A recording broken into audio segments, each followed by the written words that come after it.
Welcome back to A Moment in History. I'm Seth Udinsky. In this segment, let's travel back over 2,500 years to the Kingdom Age of Israel. Now, throughout the Kingdom Age, God's people were buried in disobedience, and it started at the top. Because of the wickedness of the kings, God caused the united kingdom of Israel to be fractured. This happened under Rehoboam, the grandson of King David and son of King Solomon. The northern kingdom of Israel, with no claim to the throne through royal blood, was ruled under a dynasty where every single king rejected God. Now, in the southern kingdom of Judah, the kings were almost as wicked as those in the north, despite their familial claim to the throne. But one of them, famous for rising to the throne as a very young boy, displayed great faithfulness to God throughout his whole life. He was Josiah, the good boy king of Judah. According to the book of 2 Kings, Josiah was 8 years old when he ascended to the throne. Imagine that. He's a kid, and unlike almost all his ancestors, the Bible tells us that he did what was right in the Lord's sight and walked in all the ways of his ancestor David.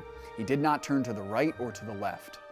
The imagery here provides us actually a foreshadowing of how Jesus commanded believers to stay on the narrow path that leads to life. Young Josiah surely did.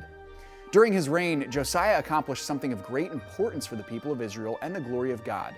When he was roughly 25 years old, he undertook the challenge to repair the mighty temple of the Lord built by his ancestor Solomon. In doing so, Josiah recovered the book of the law written by Moses and known to us as the words in the books of the Pentateuch, specifically in Deuteronomy. Josiah was moved to great anguish when he discovered the book, not at all because it was a bad discovery, actually it was quite the opposite. Rather, Josiah had such a poignant understanding of the depravity of the people of Israel. They had rejected God's law, and they needed to recover it spiritually as it had been physically recovered.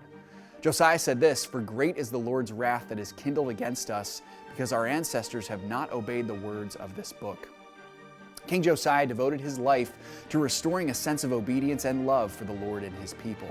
He modeled it himself, and then he enacted laws so that his people would do the same. He destroyed the altars to pagan gods in high places.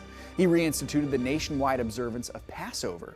And 2 Kings 23 tells us, "Before him there was no king like him who turned to the Lord with all his soul and with all his strength, according to the law of Moses, and no one like him arose after him." What an example of faithfulness for us today, in an age where many have rejected the one true God. May we have the same faithfulness as Josiah, a man who was unmatched among the Old Testament kings for his submission to the commands of God and his love for the Word of God. Thanks so much for joining me once again for A Moment in History.